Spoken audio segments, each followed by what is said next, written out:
Now we'll go ahead and bring in assistant head coach Dan Shardo. And Dan, just talking with Martise, I don't know if you guys knew it, probably don't know it, the records that went down tonight. You tie a record for most threes in a game with 19. Martise gets the most threes in a game with 11, beat Greg Collick's record. I'm sure Greg's a little salty there.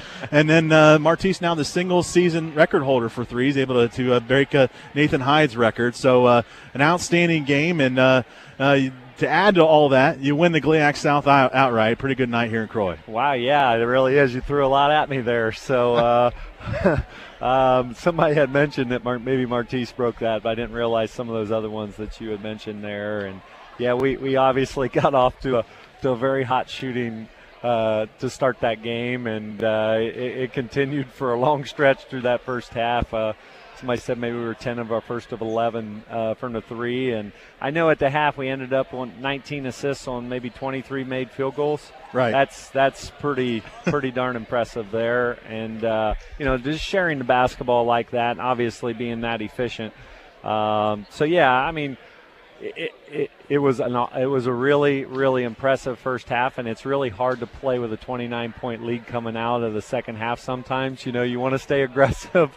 But yet, you want to make sure you're not letting them, you don't want to start settling for early threes, but yet that's kind of what got you the lead, and that's a tough thing sometimes to play with to start the second half. And, it went through a couple runs there, but I thought our guys did a pretty good job with that overall. Certainly did. 30 assists on 40 field goals. That's winning basketball, certainly. And, you look at before we get into kind of talking about some individual numbers, 20 wins. I want to touch on that because, I think, we've had a heck of a streak, and I'd have to look back at it. I think our fans kind of take 20 wins for granted, I guess is what I'm saying. And it's tough. It's not easy to get 20 wins. It's not easy to get 20 wins in the playing in the GLIAC, and that's a good accomplishment. It's a great accomplishment. And Coach Niekamp said that. He told Charlie and I that I remember a couple years ago, and he says it just like, Charles, remember, anytime you can get 20 wins, that's a heck of a year, especially at this level, because, we're only playing 27 regular season games, and, and especially in a conference the quality of ours, it's a really good accomplishment. So, obviously, we hope we're not done at the number 20. We want to keep that one going, but anytime you can get above 20 wins, it's a good year. Well, we were able to talk to Martise. Appreciate you bringing him out here, and I told him, I said, I hope he doesn't get GLIAC. I hope he never gets GLIAC Player of the Week because it seems like his focus has been outstanding, and certainly I think a lot of people look at his shot, but. He took 19 shots, and I don't know that he took a bad one. Maybe one if you want to be real critical of him, but certainly didn't take any bad shots. He shared the basketball. He had 3 assists. He got involved with rebounds, and Martise really playing at a high level right now. Yeah, he really is, and I think from the beginning of the year till now, he's come a really long way with it becoming a more complete player, especially at sharing the basketball and setting other guys up. And he had a really good pass early in the game I can remember off the top of my head. And I don't know that he would have made that pass in the beginning of the year, but through video and through talking with him and working on those things, he's starting to become more complete, getting to the basket more, drawing more fouls. Obviously, like you said, people are going to look at his three-point shot, and he's, arguably the best shooter in the conference, I would say. But he's starting to do more than that, and it's really helping our team maybe go to another level on offense, and anytime you have, like you said, 30 assists, but we've got guys willing to make that extra pass with the quality of shooting that we have on this team.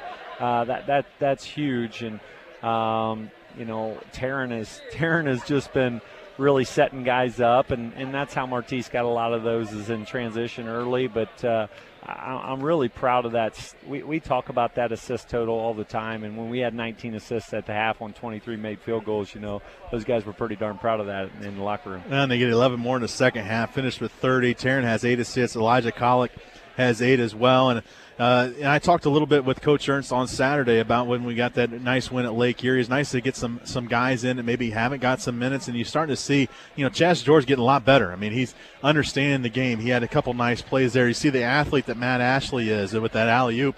Two freshmen working there together. So it's good to see some of those guys that haven't got in get some minutes. Why Tiffin had their starters in the whole game. So they were going against good competition right up at the end, and it did pretty well. Yeah, those guys did. And Coach said that, coming out of the second half, hey, he likes to let me know that so I can have an idea of what, to plan for offensively, or have an idea of, who might be out there together. And he said, I'm probably going to go with Chaz a little earlier here if we're doing okay.